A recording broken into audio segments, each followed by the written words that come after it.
Bonjour à tous et bienvenue dans votre journal des produits de bourse de l'Obstat du mercredi 22 mai. Et nouveau sommet pour la place parisienne. Le CAC 40 se hisse au-dessus des 4000 points, à 4036 points sur un gain de 0,33%.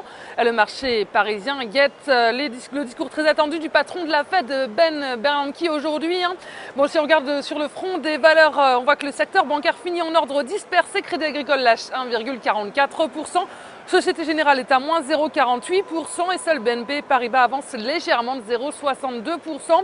Et Wall Street termine la séance dans le vert également. Les indices américains continuent de battre leur propre record donc sur de nouveaux sommets. Les marchés sont guidés par la Fed. Ben Bernanke est attendu au tournant aujourd'hui avec donc d'abord l'allocution du patron de la Fed à partir donc de 16h heure française. Il donnera sa vision sur la situation économique aux États-Unis. Il devrait faire le point sur la politique monétaire de l'institution. Et son discours sera suivi quelques heures plus tard des minutes de la Fed, du compte rendu de la réunion de la Banque centrale américaine. Et sur le front des entreprises américaines, Apple est sous les feux des projecteurs. Il recule de près d'1%. La marque à la pomme est soupçonnée d'évasion fiscale sur des dizaines de milliers de dollars de bénéfices. Yahoo est encore bien entouré après l'annonce du rachat du site de blog Tumblr. Et l'euro tente de rebondir face au dollar à 1,2909 $. Le couple euro-devise est suspendu aux annonces de Ben Bernanke.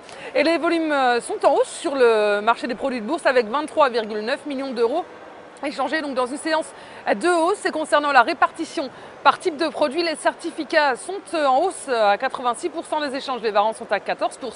Et du côté des transactions, les certificats représentent 73% des échanges les varants, 27%. Et la répartition par sous-jacent nous indique que les indices sont en hausse avec 28% du marché. Les actions en revanche sont en baisse à 70%. Et la répartition des transactions sur les varants nous montre que les indices sont à 22% des échanges, les actions sont à 75%, le taux de change est à 1% et les autres varants sont à 2%. Et on s'intéresse aujourd'hui au groupe énergétique Schneider Electric.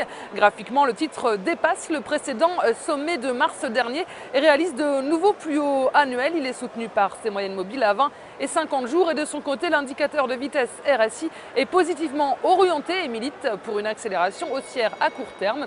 Ainsi, tant que le support reste à 58 €, une poursuite de la progression vers 65 € puis 69 € est attendue. Et la stratégie qui vous est proposée pour jouer cette valeur, c'est l'achat du Warrant Call Schneider Electric à 4882 T d'Unicredit au prix d'exercice de 65 € et d'échéance au 6 décembre 2013. Voilà, c'est tout pour aujourd'hui. Passez une excellente journée et à demain.